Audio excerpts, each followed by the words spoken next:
Anda kembali bersama kami dalam Market Outlook 2024 dan saat ini masih bersama saya di sini Bapak Inarno Jayadi selaku Kepala Eksekutif Pengawas Pasar Modal, Keuangan Derivatif dan Bursa Karbon merangkap anggota Dewan Komisioner Otoritas Jasa Keuangan ataupun juga OJK. Pak Inarno, kita lanjutkan kembali diskusi kita begitu ya berkaitan juga dengan upaya untuk meningkatkan mungkin animo dari para investor ya di pasar modal kita. Salah satu yang bisa dilakukan adalah dengan mengoptimalkan era digitalisasi saat ini. Tapi seperti apa mungkin roadmap-nya dari OJK dan juga bagaimana Anda memandang digitalisasi ini bisa terus berkontribusi untuk meningkatkan pasar modal kita? Ya, jadi makasih pertanyaannya nih Iva.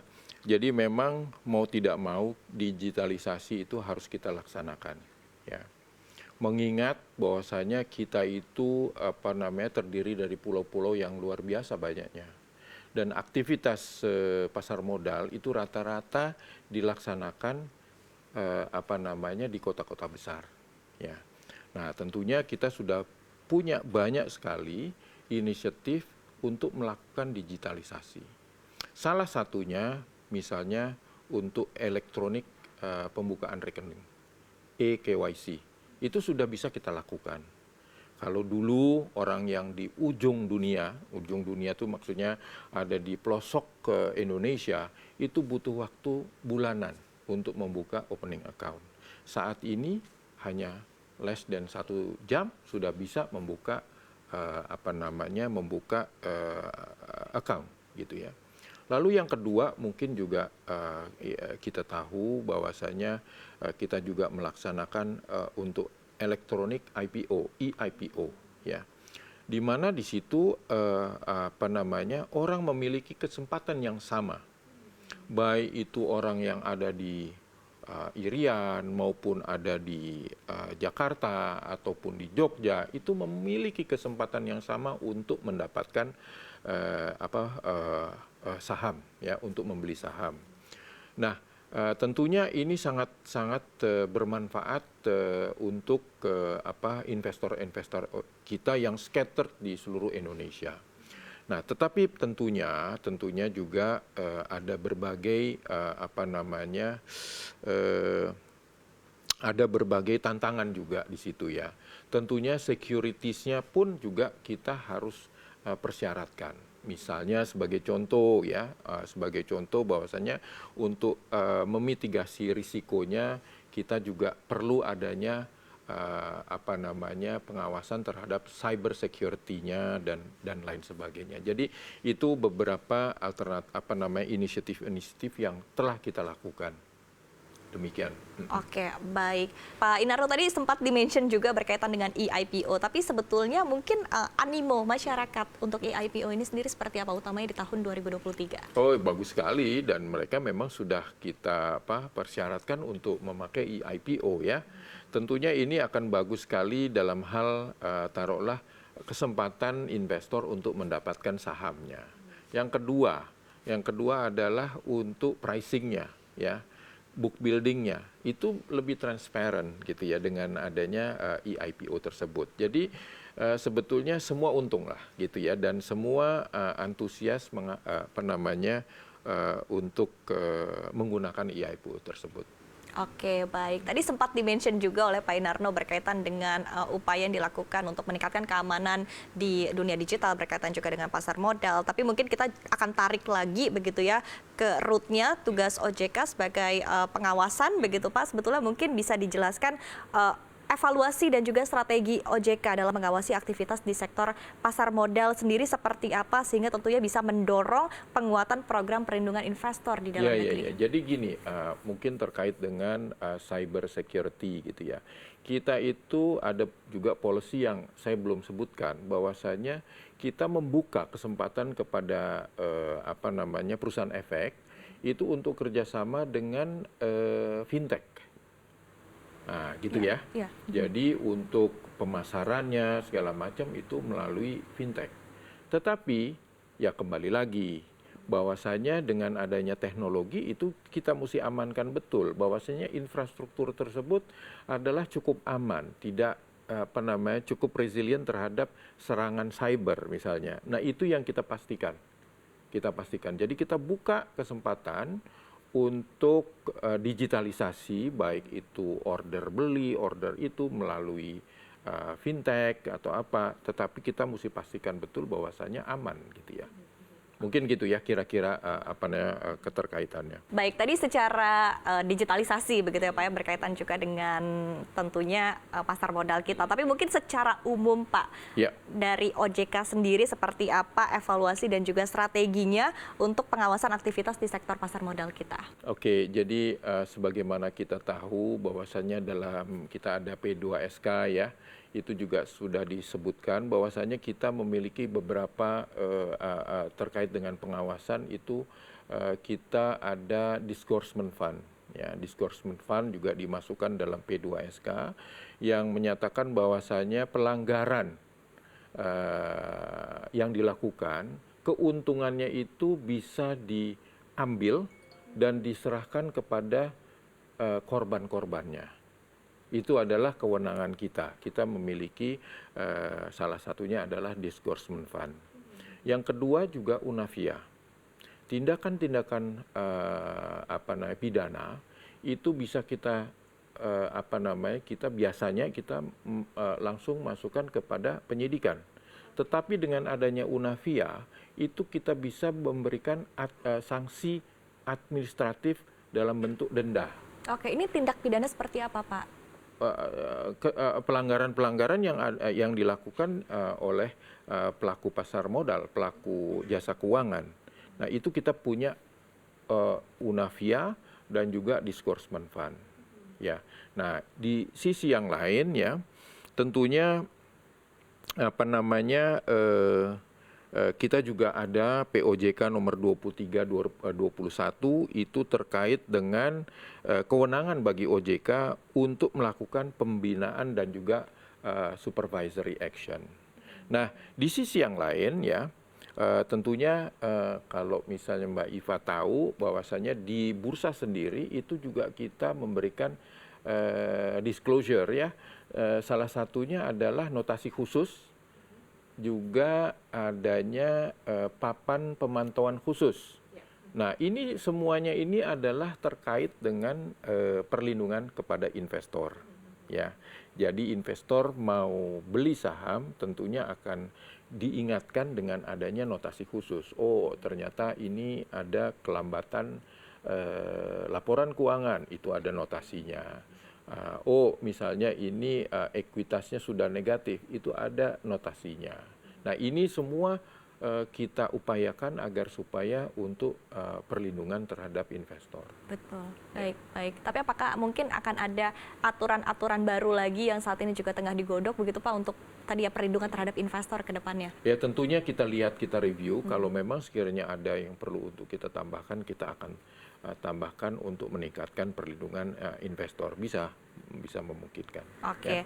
baik. Kemudian seperti apa Pak tanggapan OJK terhadap rencana pengadaan market maker ataupun juga liquidity provider ya? Ya. Ini seperti apa dan mungkin kita lihat juga dari benefit dan juga urgensinya seperti apa sebetulnya Pak? Tentunya gini, tadi kan sebetulnya sudah saya katakan ya, Iva, bahwasanya konsentrasi kita itu adalah salah satunya adalah membuat pasar lebih liquid. Nah, salah satu upaya untuk membuat pasar lebih liquid itu adalah melalui liquidity provider. Nah, kita saat ini sedang membuat aturan ya untuk agar supaya liquidity provider itu bisa dijalankan di bursa kita. Itu adalah prioritas kita. Ya, tentunya melalui bursa juga kita memberikan kewenangan ke bursa untuk memberikan untuk membuat peraturan-peraturan teknis terhadap liquidity provider. Gitu ya. Jadi memang ini adalah inisiatif kita bahwasanya kita perlu untuk meningkatkan liquidity.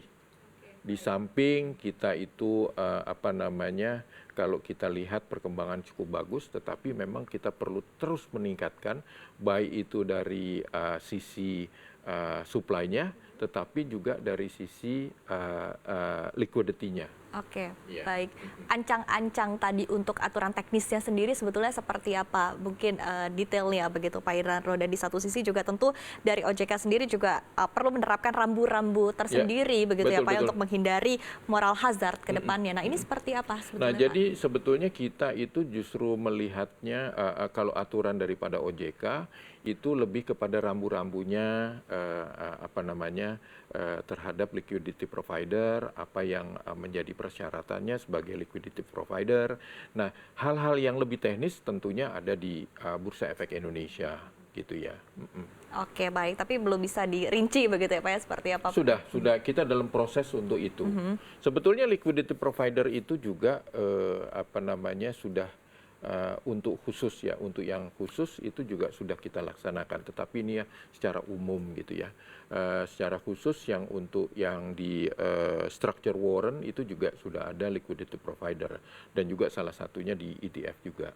Tetapi untuk yang apa namanya secara umum ya, untuk saham-saham yang memang perlu untuk membuat suatu liquidity itu kita buka kesempatannya apa namanya anggota bursa untuk apa menjalankan atau melakukan aktivitas untuk liquidity provider. Baik, Pak Inarno, berkaitan dengan upaya untuk mencapai net zero emission di tahun 2060, tentu sudah ada upaya-upaya dan juga langkah yang dilakukan di domestik begitu untuk mendorong upaya ini. Nah, seperti apa Anda melihat evaluasi dan juga ekspektasi OJK terhadap dukungan para pelaku usaha di pasar modal untuk turut serta mendorong peningkatan transaksi di bursa karbon kita? Ya, memang ini tantangan kita ya. Seperti yang tadi saya katakan bahwasanya kita mendapatkan amanah untuk keuangan derivatif dan bursa karbon ya. Bursa karbon telah kita jalankan ya, setelah kita laksanakan itu tahun lalu dan alhamdulillah syukur ya saat ini itu sudah apa namanya transaksinya juga sudah cukup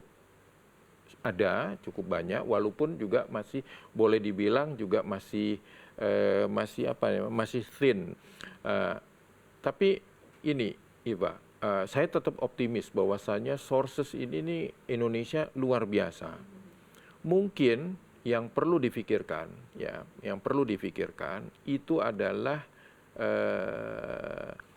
ekosistem yang sekelilingnya. Misalnya sebagai contoh untuk mencapai net zero itu mungkin juga perlu adanya punishment daripada Reward and punishment gitu ya, reward Pak? dan punishment, misalnya adanya bursa karbon atau adanya batas atas daripada apa namanya industri, batas atas tuh untuk business as usual mengeluarkan emisi sekian.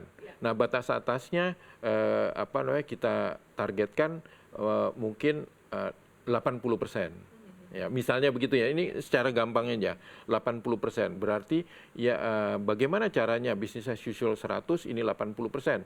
Mungkin dengan teknologi segala macam dia bisa emisinya akan bisa kita turunkan di 80%. Nah, di sisi yang lain dengan teknologi itu pasti akan di-compare dengan biayanya, ya kan? Kalau biayanya itu terlalu mahal, nah dia mungkin bisa bayar pajak atau bisa beli unit karbon di bursa karbon. Jadi itu ekosistem yang harus dibangun bersamaan. Ya, nggak bisa kita hanya melihat daripada bursa karbon itu sendiri. Ya. Tapi upaya untuk tadi meningkatkan ekosistem sendiri, apakah memang dari sisi regulasinya Pak, mungkin dari kebijakan untuk penetapan batas atasnya yang harus dirubah atau seperti apa? Jadi gini, mungkin sedikit saja bahwasanya untuk penyelenggara bursanya itu ada di kita. Tetapi untuk primary marketnya, ini secondary-nya ya, primary marketnya itu bukan di kita, itu di apa namanya di KLHK dan instansi terkait gitu ya. Nah, jadinya memang perlu adanya koordinasi antara secondary market dengan juga primary marketnya, gitu ya, dan juga ekosistem yang mempengaruhi aktifnya hal tersebut. Ya, sebagai contoh aja mungkin ya, Iva, kalau kita melihat bahwasanya di dunia ini apa namanya ETS atau Emission Trading System yang paling hebat itu adalah EU, ya. Itu dan yang hebat-hebat lainnya lah, yang pricingnya tinggi-tinggi. Itu tidak ada yang tidak mengenakan pajak karbon. Jadi memang itu harus ada imbangannya. Ada ini supaya ini bisa aktif, juga harus ada pajak karbon. Tapi at least kita sudah ada bursa karbonnya. Tapi berikutnya mungkin ekosistem yang sekelilingnya juga perlu untuk dibangun agar supaya ini bisa net zero kita bisa tercapai. Oke. Sesuai dengan harapan. Gitu Baik, ya? baik, Kira-kira baik. begitu. Baik, terima kasih Pak Inarno Jayadi sudah bergabung bersama kami di CNBC Indonesia untuk Market Outlook 2024. Terima kasih atas insight yang sudah diberikan Bapak. Terima kasih. Sukses dan sehat selalu untuk Thank Anda. you. Selamat Terima kasih ya. siang, terima kasih Bapak. Terima kasih. Dan pemirsa, demikian perbincangan kami bersama dengan Bapak Inarno Jayadi selaku Kepala Eksekutif Pengawas Pasar Modal, Keuangan Derivatif, dan Bursa Karbon merangkap anggota Dewan Komisioner Otoritas Jasa Keuangan atau OJK untuk Market Outlook 2024. Saya Syarifah Rahma pamit undur diri, CNBC Indonesia Beyond Business.